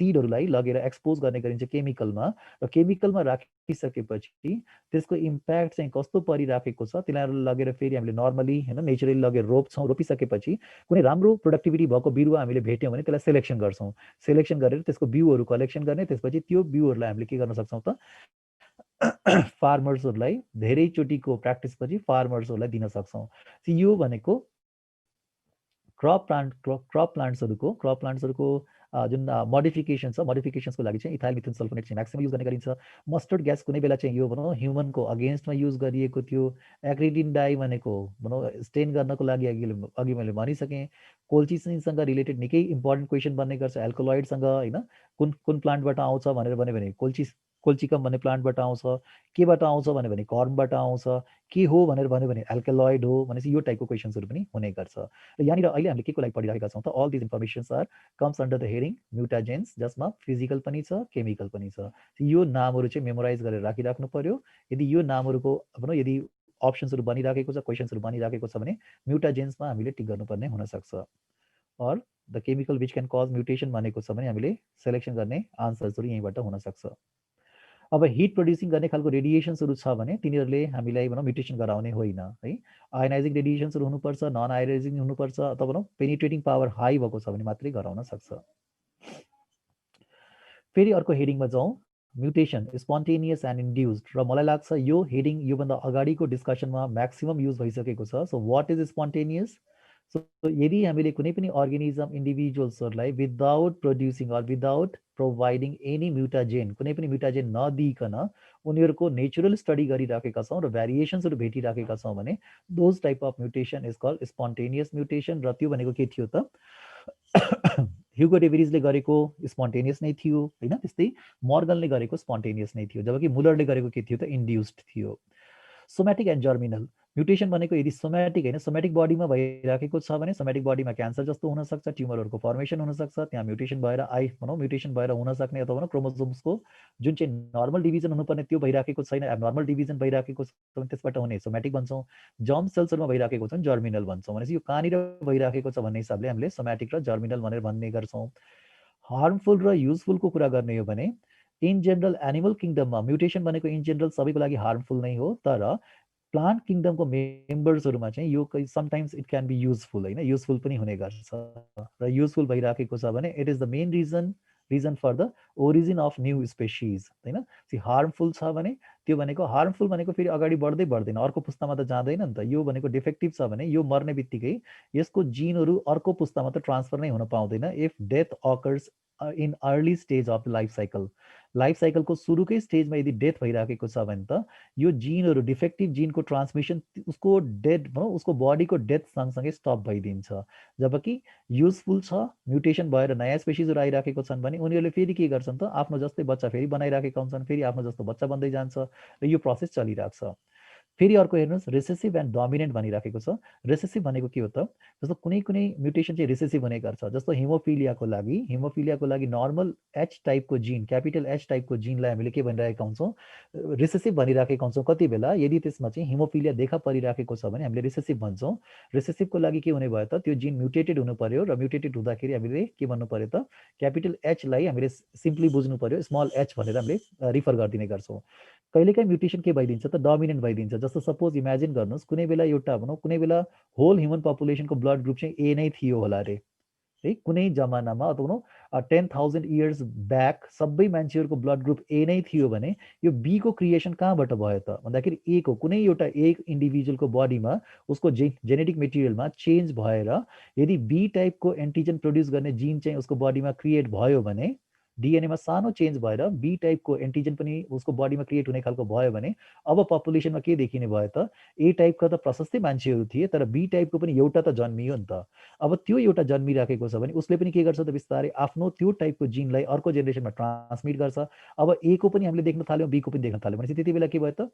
डोमिनेन्ट टाइपको म्युटेसन भयो डोमिनेन्ट टाइपको म्युटेसन भनेको हामीले एउटा टाइपको डोमिनेन्ट जिन जसको मोडिफिकेसन पछि फेरि अर्को टाइपको डोमिनेन्ट जिन क्रिएट भइराखेको छ भने त्यसलाई पनि डोमिनेन्ट भन्न पाइयो एउटा टाइपको डोमिनेन्ट जिन फङ्सनल जिन त्यो चाहिँ नन फङ्सनलमा कन्भर्ट भइराखेको छ भने रिसेसिभ भन्नु पर्यो यो डोमिनेन्ट र रिसेसिभको वेमा पनि म्युटेसनलाई हामीले डिफाइन गर्न सक्छौँ फेरि अर्कोमा जानुहोस् टाइप्स अफ म्युटेसन अब हामी टु द पोइन्ट आइराखेका छौँ टु द पोइन्ट आउँदाखेरि एउटा छ जिन म्युटेसन भनेको भेरी स्मल म्युटेसन होइन र त्यो म्युटेसन भनेको के हो त कहाँनिर त्यो म्युटेसन भयो भने हामीले जिन म्युटेसन भन्छौँ त change in structure of a जिन भनेको सानो कि क्रोमोजोम सानो भनेर भन्ने हो भने क्रोमोजोम भनेको त निकै ठुलो छ किनभने एउटा क्रोमोजोममा त 100औँवटा जिनहरू अटाउँछन् होइन भनेपछि एउटा क्रोमोजोममा भएको डिएनएमा 100औँवटा जिनहरूको इन्फर्मेसन छ भने जिन भनेको त सानो भयो क्रोमोजोम भनेको त ठुलो भयो होइन र त्यसमा हामीले हेर्दाखेरि यदि त्यो जिनको यदि 2-3 हजार बेस पेयर बराबरको एउटा जिन हुन्छ भने त्यो जिनमा चाहिँ चेन्ज के होला त त्यो जिनमा चेन्ज हुने भनेको त 2-3 हजार बेस पेयरहरू त्यहाँ बसिराखेका छन् भने त सबै त एटिजिसीहरू छन् भनेपछि एटिजिसीहरूमा चेन्ज भयो भने त कुनै एउटा A or T or G or सीमा चेन्ज भयो भने त हामीले के भन्नुपर्ने हुन्छ जिन म्युटेसन भयो भनेर भन्नुपर्ने हुन्छ है भनेपछि चेन्ज कहाँ हुने भयो त लोवर लेभलमा हुने भयो सबभन्दा सानो लेभलमा हुने भयो र त्यसलाई हामीले भन्छौँ जिन म्युटेसनमा आउने एउटा टर्मिनोलोजी छ फ्रेम सिफ्ट म्युटेसन है र त्यसमा केले गर्दाखेरि हुनसक्छ फ्रेम सिफ्ट म्युटेसन फर्स्ट छ डिलिसनले गर्दाखेरि अब डिलिसन के को त यहाँनिर फिगरबाट बुझौँ लस अफ न्युक्लियोटाइड्स होइन यसलाई फिगरबाट बुझौँ फ्रेम सिफ्ट म्युटेसन भनिराखेको छ it can be because of deletion र डिफिसियन्सीले गर्दाखेरि हुनसक्छ डिफिसियन्सी के को त लस अफ न्युक्लियोटाइड केमा त यहाँ डिएनएको स्ट्रान्डमा यदि कुनै न्युक्लियोटाइड लस्ट भइराखेको छ भने है यो भनेको केबाट हुने भयो त डिएनएको सानो युनिट भनेको त जिन हुने गर्छ त्यो जिनको सर्टेन पोइन्टबाट कुनै एउटा न्युक्लियोटाइडको लस भइराखेको छ भने त्यो यो डिएनए यदि यहाँनिर लस अफ यु भनिराखेको छ यु भनेको त आरएनएमा भएको लस हो है युमा लस हुनको लागि हामीले एमा लस हुनु पर्यो ए को यदि यहाँ चेन्ज भइराखेको छ भने यहाँनिर युमा चेन्ज आउँछ है डिएनएमा चेन्ज आउने बित्तिकै उसले बनाउने मेसेन्जर आरएनएमा चेन्ज आउँछ यदि यो नर्मल टाइपको डिएनएको न्युक्लियोटाइड्सहरूको अरेन्जमेन्ट हो भने यसमा आउने चेन्जले गर्दाखेरि यो सबभन्दा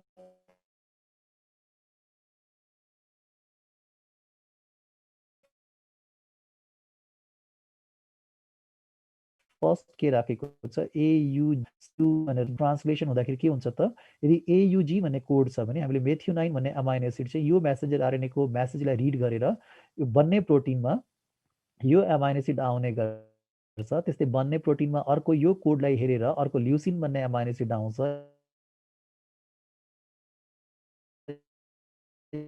यो कोडलाई हेर्यो भने अर्को आउँछ यो युलाई हेर्यो भने फेरि अबको चेन्ज के छ त यु एन्ड ए हुने भयो अबको ट्रिप्लेट कोड भनेको यो त छैन यु एन्ड ए हुने भयो यो ए हुने बित्तिकै ए भनेको के हो त हामीले युएजी होइन यिनीहरू भनेको के हो त एम्बर कोडोन्सहरू हो यहाँनिर यदि यो कोडोनहरू भनेको ननसेन्स कोडोनमा कन्भर्ट भइराखेको छ भने यो प्रोटिन सिन्थेसिस त यहीँबाटै रोकिन्छ एउटा सानो न्युक्लियोटाइडको चेन्जले गर्दाखेरि यो फ्रेममा चेन्ज आइराखेको छ यो फ्रेममा यो ट्रिप्लेट कोड अब यहाँबाट पुगेपछि ट्रिप्लेट हुन्छ पहिलाको यो 3वटा थियो भने अब यो 3वटा हुँदैन यो र यो हुने गर्छ यो ट्रिप्लेट कोड भयो भने चाहिँ के भयो त पुरै डिएनएको फ्रेममा जेनेटिक कोडहरूको जुन पहिलाको इनिसियल जुन नर्मलमा हुने गर्थ्यो त्यो नर्मलमा जस्तो हुने गर्थ्यो त्योभन्दा फरक हुने भयो फरक हुने बित्तिकै अल्टिमेटली इम्प्याक्ट केमा पर्छ त प्रोटिन सिन्थेसिस ट्रान्सलेसन हुँदाखेरि प्रोटिन सिन्थेसिसमा पर्छ त्यसले गर्दा पोसिबल कुनै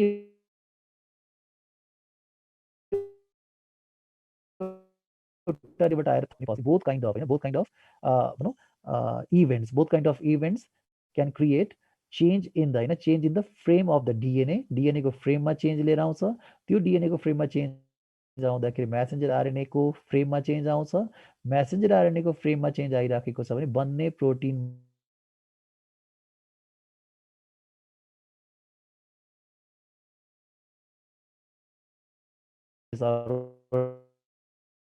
डिलिसन भनेको खतरनाक रहेछ भन्ने कुरा चाहिँ बुझ्न सकिन्छ so loss of only one nucleotide हैन त्यो भनेको खतरनाक हुन सक्छ सो इन्जर्सन भएको छ भने इन्जर्सन भनेको एडिसन हुनु पर्यो गेन अफ न्युक्लियोटाइड एउटा न्युक्लियोटाइड कतैबाट थपिएको छ त्यो जिनमा भने हैन र त्यो पनि के भयो त it cause change in reading frame यो पनि यसले पनि रिडिङ फ्रेम चेन्ज गरिराखेको छ which in turn change the sequence of the code यसले पनि सिक्वेन्स चेन्ज गर्ने गर्छ भने इन्जर्सनको इम्प्याक्ट पनि उस्तै छ डिलिसनको इम्प्याक्ट पनि उस्तै छ दुईटैको इम्प्याक्ट चाहिँ सेम नै छ यहाँ हेर्नुहोस् यो अब अघि के थियो त यहाँनिर हामीले इन्जर्ट भइसकेपछिको सिचुएसनमा के हुनसक्छ भन्ने कुरा चाहिँ यहाँ दिइराखेको छ है इन्जर्सन पनि पोसिबल छ डिलिसन पनि पोसिबल छ इन्जर्सन भयो भने पनि समस्या छ डिलिसन भयो भने पनि समस्या छ तर अल्टिमेटली हाम्रो क्वेसन के भन्छ त अब डिलिसन र इन्जर्सनले खासमा के प्रोड्युस गर्छन् भन्ने हाम्रो क्वेसन बनाउने हो भने deletion or insertion of nucleotides in a gene results भनेर क्वेसन दिएको छ भने हामीले केमा टिक गर्ने त यसको इम्प्याक्ट भनेको निकै ठुलो इम्प्याक्ट हुन्छ र त्यो इम्प्याक्ट के हो त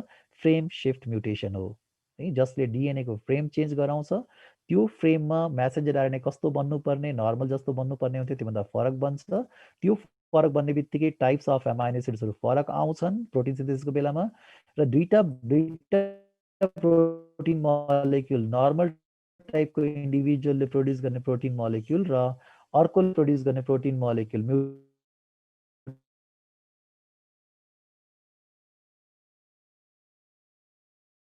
म्युटेटेडले नै सक्छ फेरि अर्कोमा जानुहोस् सब्स्टिट्युसन भन्छ सब्स्टिट्युसन भनेको के हो त अब यसमा न त लस हुन्छ न त गेन हुन्छ तर के हुन्छ त एउटाको सट्टामा अर्को आएर बसिदिन्छ भनेपछि टोटल नम्बर अफ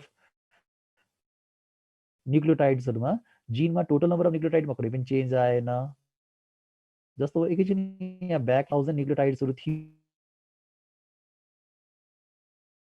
भने कति भयो त म्युटेटेडमा टोटल नम्बर अफ न्युक्लियोटाइड्स भनेको 3001 हुने भयो जबकि नर्मलमा 3000 हुने गर्थ्यो भनेपछि नर्मल भन्दा यो म्युटेटेड 1 न्युक्लियोटाइडले थपिएको छ तर डीएनए को फ्रेम त टोटल चेन्ज भएको छ अघि ब्याककोमा पनि के थियो त लस अफ 1 न्युक्लियोटाइडले गर्दाखेरि यदि नर्मल जिनमा 3000 न्युक्लियोटाइड्सहरु छन् भने त्यो जुन म्युटेटेड डीएनए छ त्यसमा भनेको 2999 हुनु पर्यो नि त हैन भनेपछि त्यो टाइपको यदि हो भने त्यसले चाहिँ डीएनए को फ्रेम नै चेन्ज गर्छ र त्यो फ्रेम चेन्ज गर्नेलाई फ्रेम शिफ्ट म्युटेसन भनेको सब्स्टिट्युसनले के गर्ला त सब्स्टिट्युसनले त 3000 न्युक्लियोटाइड्सहरुको एउटा जिन हो भने त्यो जिनमा त न त एड भएको छ न त लस भएको छ तर रिप्लेस भएको छ भने त 3000 जुन पहिला नर्मल टाइपको इन्डिभिजुअलमा 3000 को त्यो जिन हो भने एबनर्मल टाइपको म्युटेटेडको बडीमा पनि त्यो जिनको न्युक्लियोटाइडको नम्बर त 3000 नै हुन्छ तर कुनै ठाउँमा चाहिँ एउटा बेस पेयरमा चेन्ज आउँछ त्यो चेन्जलाई हामीले के लिन सक्छौं त सब्स्टिट्युसनमा ट्रान्जिसन हुन सक्छ ट्रान्जिसनमा आउट अफ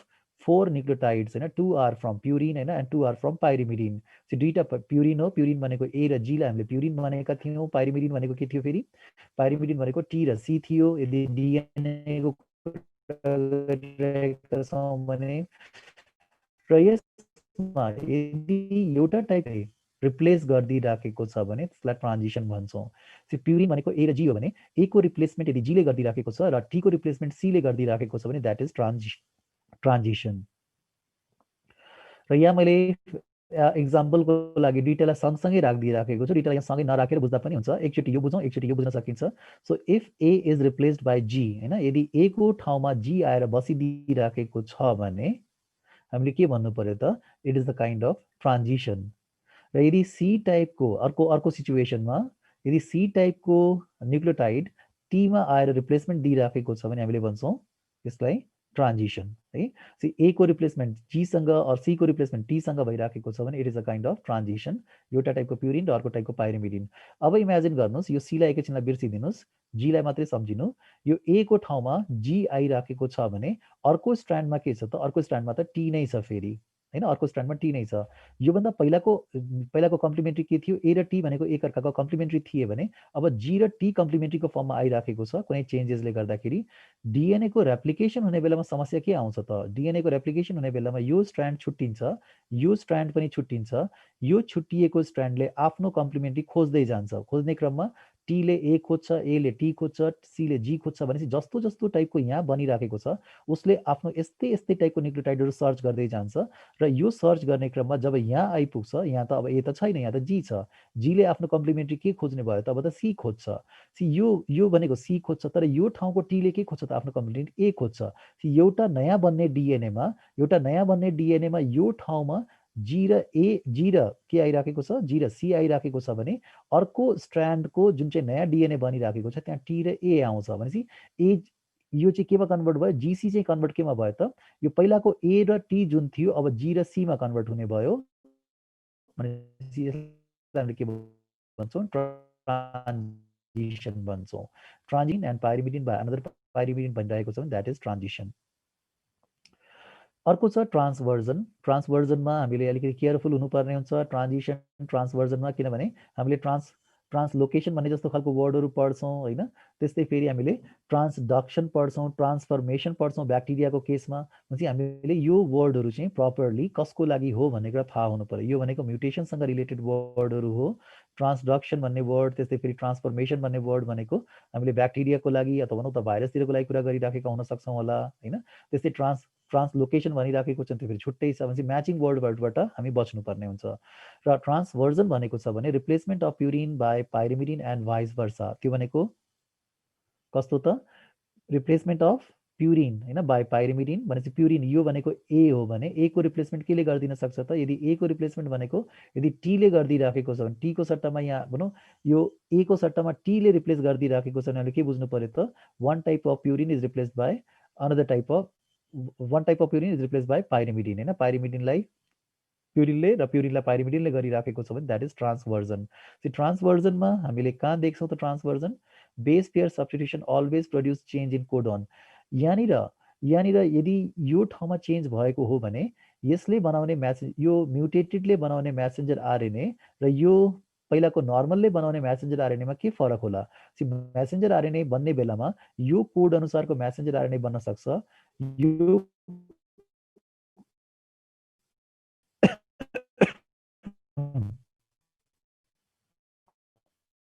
यो एडभान्स हुन्छ र जहाँनिर यो बन्नुपर्ने हुन्छ त्यो ठाउँमा चाहिँ चेन्ज आउँछ, एउटा ट्रिप्लेटमा मात्रै चेन्ज आउँछ। सब्स्टिट्युसन होस् ट्रान्सभर्जन होस् एउटा ट्रिप्लेट कोडमा मात्रै चेन्ज आउँछ, जबकि योभन्दा अगाडिकोमा हामीले के देखिरहेको थियौँ, डिलिसन अर इन्जर्सनले पुरै फ्रेमलाई नै चेन्ज गरिदिइराखेको थियो। सबै ट्रिप्लेट कोड योभन्दा अगाडिको सबै ट्रिप्लेट कोडहरू चेन्ज हुँदै गइराखेका थिए भने यसमा यो ठाउँमा मात्रै प्रब्लम आउँछ, बाँकीका सबै ठाउँहरू फेरि एज इट इज नै हुन्छन्। भनेपछि प्रोटिन बन्ने बेलामा के हुने भयो त, योबाट आउने एमाइनो एसिडमा समस्या छैन, पहिला नर्मलमा जस्तो एमाइनो एसिड बन्छ त्यस्तै यहाँ पनि आउँछ, अर्कोमा पनि त्यही आउँछ, अर्कोमा पनि त्यही आउँछ। तर यो जुन फोर्थ टाइपको भनौँ कोडन छ त्यहाँ चाहिँ फरक टाइपको एमाइनो एसिड आउँछ। दुईटा इन्डिभिजुअलमा फरक के हुन्छ त, प्रोटिन मोलिक्युल बन्ने क्रममा यो चौथो एमाइनो एसिडमा मात्रै फरक देखियो अथवा छैठौँ एमाइनो एसिडमा मात्रै फरक देखियो, बाँकीको सबै एमाइनो एसिड्सहरू त पहिलाकै फर्ममा जस्तो नर्मलमा थिए त्यस्तै नै हुने गर्छन्। यसले गर्दा प्रोटिनको मोलिक्युल टोटली फरक परेन, प्रोटिनभित्र एउटा अथवा दुईटा भनौँ एमाइनो एसिड्सहरूको फरक चाहिँ पर्न सक्छ। त्यो भनेको के थियो त, यो भनेको चाहिँ हाम्रो एउटा कोडनमा मात्रै आउने चेन्ज हुन सक्छ if it is transversion or if it is transition. तर यदि भनौँ योभन्दा अगाडिको डिलिसन र इन्जर्सन हो भने त्यसले फ्रेमलाई नै चेन्ज गरिराखेको हुन्छ। So base pair substitution always produces changes in a codon. यो भनेको इम्पोर्टेन्ट स्टेटमेन्ट हो और कन्क्लुडिङ रिमार्क्स हो यो पोइन्टको लागि। नट इन अ फ्रेम भने फ्रेमको लागि होइन, फ्रेमको लागि के हुनु पर्यो, addition as well as substitution होइन, sorry addition as well as insertion होइन, इन्जर्सन सेम नै भइहाल्यो। एडिसन अर डिलिसन भनेको चाहिँ फ्रेमको लागि चेन्ज हो, र यदि रिप्लेसमेन्टमा सब्स्टिट्युसन भनेको छ, ट्रान्जिसन र ट्रान्सभर्जन भनेको छ भने कोडनमा आउने चेन्ज हो। So sickle cell anaemia is an example of transversion, जसमा एउटा एमाइनो एसिड होइन, एउटा एमाइनो एसिडको चेन्जले गर्दाखेरि प्रोटिन मोलिक्युलमा एउटा एमाइनो एसिडको चेन्ज हुने गर्छ नर्मल र म्युटेटेड इन्डिभिजुअल्सहरूमा। यो भनेको ट्रान्सभर्जन टाइपको म्युटेसन हो। र अहिलेसम्म थियो जिन म्युटेसन। जिन म्युटेसन भनेको के थियो त, डिएनए को निकै सानो पोर्सनमा भइराखेको चेन्जेसहरूलाई हामीले के भनिराखेका थियौँ, जिन म्युटेसन भनिराखेका थियौँ। त्यसमा के चेन्ज भइराखेको छ भनेर भन्दाखेरि त्यहाँनिर त न्युक्लियोटाइड्सहरूमा चेन्ज भइराखेको छ। अब कुरा आयो क्रोमोजोमल एबेरेसन। क्रोमोजोम भनेको त ठुलो स्ट्रक्चर हो। यदि क्रोमोजोमको एउटा सानो टुक्रा लस भयो भने त धेरै जिनहरू लस हुन सक्छन्। भनेपछि क्रोमोजोमको एउटा नम्बर नै लस हुन सक्छ, क्रोमोजोमको एउटा सेट नै लस हुन सक्छ। यदि अब हामीले जिनलाई फोकस नगरिकन, न्युक्लियोटाइड्सहरूलाई फोकस नगरिकन ठुलो ठुलो युनिट्सहरूको बारेमा कुरा गर्छौँ भने द्याट इज क्रोमोजोमल एबेरेसन। त्यो युनिट्समा के आउन सक्छ त भनेपछि स्ट्रक्चरल चेन्जेस, होइन, स्ट्रक्चरल चेन्जेस इन क्रोमोजोम। क्रोमोजोमको स्ट्रक्चरमा चेन्ज आउने। अब स्ट्रक्चर के हो त? क्रोमोजोमको स्ट्रक्चरमा सर्ट आर्म हुन्छ, सेन्ट्रोमियर हुन्छ, त्यस्तै फेरि लङ आर्म हुनसक्छ, अथवा दुइटै आर्म्सहरू बराबर हुन सक्छन्, टेलोमियरहरू भएको पोर्सनहरू हुने गर्छ।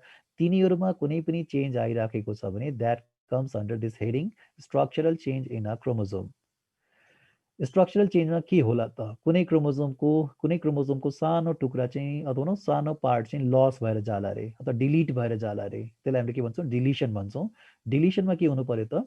Loss of part of chromosome. तर क्रोमोजोमको सानो टुक्रा लस हुनु भनेको के हो त? Loss of number of genes हो। किनभने एउटा एउटा क्रोमोजोममा थुप्रै जिन्सहरू छन् भने त सानो टुक्रा लस हुँदाखेरि त एटलिस्ट, होइन, मोर देन वान जिनहरूको लसहरूको त सम्भावना छ। अब कत्रो ठुलो लस भइराखेको छ त्यसमा डिपेन्ड गर्छ कतिवटा जिन लस भयो भनेर। यसलाई भन्छ हामीले डिलिसन। डिलिसन त योभन्दा अगाडि पनि आएको थियो।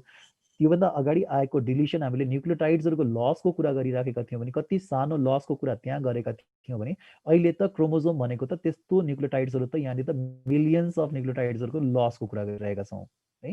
र दुईटामा फरक छ। अहिले हामी क्रोमोजोमलमा र योभन्दा अगाडिको जिनमा कुरा गरेको थियौँ। अब यहाँ एउटा हेर्न सक्नुहुन्छ, योभन्दा अगाडि पनि यो फिगर मैले देखाएको थिएँ, होइन, जसमा अहिले के भनिरहेका थियौँ, यो भनेको ह्युमन क्यारियोटाइप हो। ह्युमन क्यारियोटाइपमा यो जुन फिफ्थ क्रोमोजोम छ, फिफ्थ क्रोमोजोममा केही मोडिफिकेसन भएको छ। यो पाँचौँ जोडामा यो क्रोमोजोम जस्तो देखिराखेको छ त्यसको होमोलोगस क्रोमोजोम पनि त्यस्तै देखिनु पर्नेमा यहाँनिर त योभन्दा अगाडिको रिजन नै छैन। यहाँदेखि यहाँसम्म हुनुपर्ने रिजन नै यो लस भइराखेको छ र लसलाई फेरि फर्दर कन्फर्म गरिएको छ। यो सेन्ट्रोमियर रिजन देखिराखेको छ, सेन्ट्रोमियर रिजन यहाँ छ, यहाँदेखि यहाँसम्म उसको सिमिल्यारिटी छ। तर योभन्दा माथिको रिजनमा यहाँसम्म चाहिँ सिमिल्यारिटी छ, योभन्दा माथिको यो रिजन चाहिँ देखिराखेका छैनौँ। उसको आफ्नो जोडामा चाहिँ यो रिजनको भनौँ मिसिङ हामीले देखिरहेका छौँ। र यो मिसिङले गर्दाखेरि हामीले के भन्छौँ त? यो पुरै एज अ होल क्यारियोटाइपमा एउटा कुनै क्रोमोजोमको पार्ट चाहिँ लस भइराखेको छ। र यहाँ हेर्न सक्नुहुन्छ यो के को इक्जाम्पल लिएको हो त? क्यारियोटाइप of human female with cry do chat. Cry do chat भनेको क्याट लाइक क्राई भन्छौँ। यो फिमेल भनेको बिरालोको जस्तै, होइन, बिरालोको जस्तै भनौँ आवाज निकाल्ने, होइन, आवाज निकाल्ने खालको अथवा चिच्याउने खालको त्यो खालको यो भनौँ डिफेक्ट हुने गर्छ। र यो डिफेक्ट भएको इन्डिभिजुअलमा क्रोमोजोमको नम्बर काउन्ट गऱ्यो भने त 46 नै छ। यहाँ हेर्नु त सबै क्रोमोजोम त एभाइलेबल नै छन्। समस्या कहाँनिर छ त भन्दाखेरि नर्मलमा जहाँनिर यो चाहिँ जोडामा भेटिने गर्थ्यो त्यो जोडामा भेटिनेमा यो इन्डिभिजुअलको बडीमा भएको क्रोमोजोममा यहाँनिर समस्या छ। उसको यो क्रोमोजोमको यो रिजन छैन। कुन रिजन छैन भन्दाखेरि फिफ्थ क्रोमोजोमको सर्ट आर्मको टेलोमेयर रिजन यहाँ एब्सेन्ट छ। यसले गर्दा के भइराखेको छ त? क्याट लाइक क्राई सिन्ड्रोम चाहिँ उसको बडीमा डेभलप भइराखेको छ। भनेपछि यो भनेको एब्नर्मेलिटी हो। र यस्तो टाइपको एब्नर्मेलिटी भनेको यो बच्चाहरू चाहिँ धेरै लामो समय सर्भाइभ गर्यो भने यो टाइपको डिलिटेड क्रोमोजोम पनि केमा जान्छ त? उसको बच्चामा जान सक्छ। एउटा क्रोमोजोम चाहिँ नर्मल पठाउन सक्छ ग्यामिटमा, एउटा क्रोमोजोम त यो एब्नर्मल जान्छ भनेपछि बच्चा पनि डिफेक्टिभ हुन सक्छ।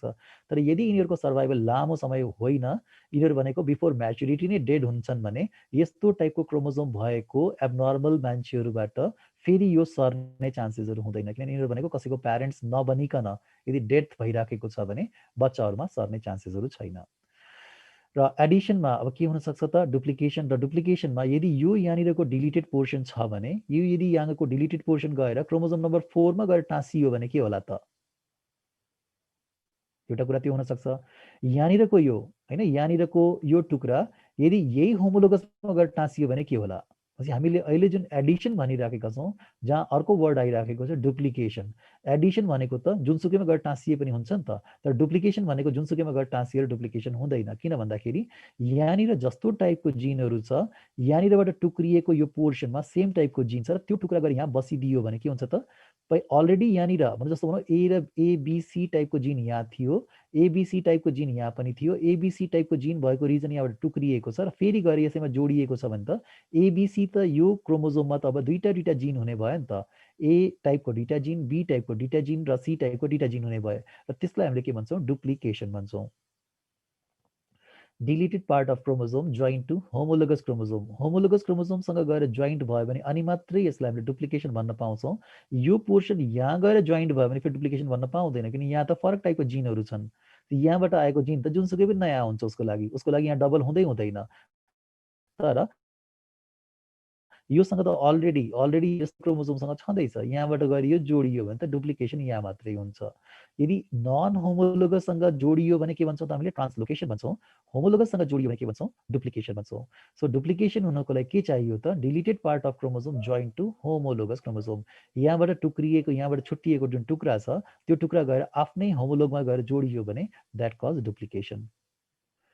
र अर्कोमा जानुहोस् ट्रान्सलोकेसन। ट्रान्सलोकेसन भनेको के हो त, यसमा पनि सेन्टेन्समा क्वेसन सोध्न सक्छ र सेन्टेन्समा सोधिराखेको बेलामा ट्रान्सलोकेसन हुनको लागि के चाहियो त, ट्रान्सलोकेसन हुनको लागि टुक्रिएको जुन क्रोमोजोम छ त्यो क्रोमोजोम चाहिँ केमा गएर जोडिनु पर्यो त deleted part of chromosome joint to non homologous chromosome, non होमोलोगसमा गएर जोडिराखेको छ भने द्याट इज ट्रान्सलोकेसन। अघि मैले एक्सप्लेन गरिसकेँ र यहाँ हेर्न सक्नुहुन्छ यो भनेको क्रोमोजोम नम्बर 1 2 3 4 देखाइएको छ, जबकि यो क्रोमोजोम र यो क्रोमोजोममा जिन ए र बी नै थियो, तर बी को यहाँ के भइसक्यो त यहाँबाट यो टुक्रिएर यसको टुक्रा चाहिँ अर्कोमा गइराखेको छ। भनेपछि यो दुईटा क्रोमोजोम्सहरू होमोलोगस क्रोमोजोम हो, यो दुईटा क्रोमोजोम्स पनि होमोलोगस क्रोमोजोम हो, तर यो दुईटा क्रोमोजोम्सहरू भनेको फेरि नन होमोलोगस क्रोमोजोम, पर्पल र ग्रिनले देखाइराखेको चाहिँ नन होमोलोगस क्रोमोजोम हो, जसमा फरक फरक टाइपको जिन्सहरू छ।